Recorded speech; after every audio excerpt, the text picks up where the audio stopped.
A week of destructive fires in Southern California coming to a close, but danger still looms ahead of Christmas. Well into what's considered the wet season, there's been not a drop of rain. That's good for sunseeking tourists, but could spell more disaster for a region that emerged this spring from a years-long drought and now has firefighters on edge because of parched conditions and no end in sight to the typical fire season.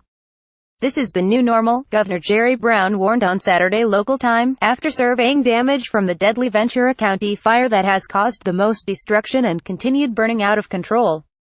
While fire crews have mostly contained the 6 major fires burning, a windy forecast poses fresh problems. We're about ready to have firefighting at Christmas. This is very odd and unusual.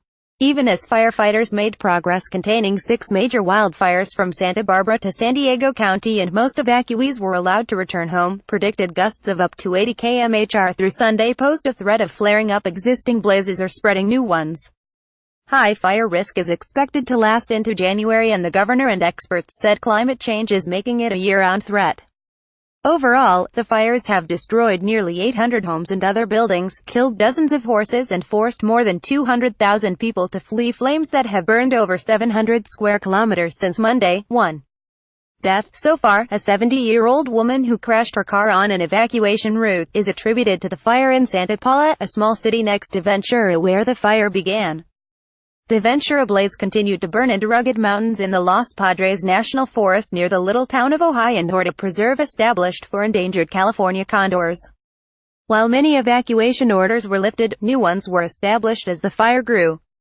Mr. Brown said he had witnessed the vagaries of the wind that had destroyed some houses and left others standing, and expressed concern for those who lost everything. "What can you say?" he asked. "When you lose your house and your belongings and people lose their animals, it is a horror, and it's a horror we want to minimize." Firefighters were on high alert for dangerous fire potential even before the first blazes broke out. On December 1st, they began planning for extreme winds forecast in the week ahead.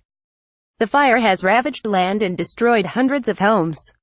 Flames have burned through over 700 square kilometers of land. Opkin Pimlott, chief of the California Department of Forestry and Fire Protection, said authorities were prepared for destruction on the level of 2003 and 2007. Firestorms in Southern California and possibly those in Northern California that killed 44 people and destroyed nearly 9,000 homes and other buildings in October. By Monday, officials had brought in fire crews from the northern part of the state as reinforcements and marshaled engines, bulldozers and aircraft. On Tuesday they brought in more helicopters from the National Guard and every last plane we could find in the nation. Tom Porter, Southern Chief of the California Department of Forestry and Fire Protection, said. The military provided C-130 planes for firefighting. Mark Gallarducci, Director of the California Office of Emergency Services, said. More than 290 fire engines came from Montana, Utah, New Mexico, Idaho, Arizona, Oregon and Nevada. But then flames met ferocious winds. Crews were largely powerless to stop them. Even fire-attacking aircraft were helpless while being grounded at times because of night, high winds or smoke. As fires burned in Ventura and Los Angeles counties, firefighters from other states were already in place north of San Diego on Thursday when a major fire erupted and rapidly spread in the Fallbrook area, known for its avocado groves and horse stables in the rolling hills. We had many resources in the area very quickly on this incident, but unfortunately within several minutes the fire had gotten out of control and well established, and necessitated massive evacuations. Steve Abbott, chief of the North County Fire Protection District, said. The fire swept through the San Luis Rey training facility, where it killed more than 40 elite thoroughbreds and destroyed more than 100 homes, most of them in the Rancho Montserrat Country Club retirement community. 3 people were burned trying to escape the fire that continued to smolder Saturday.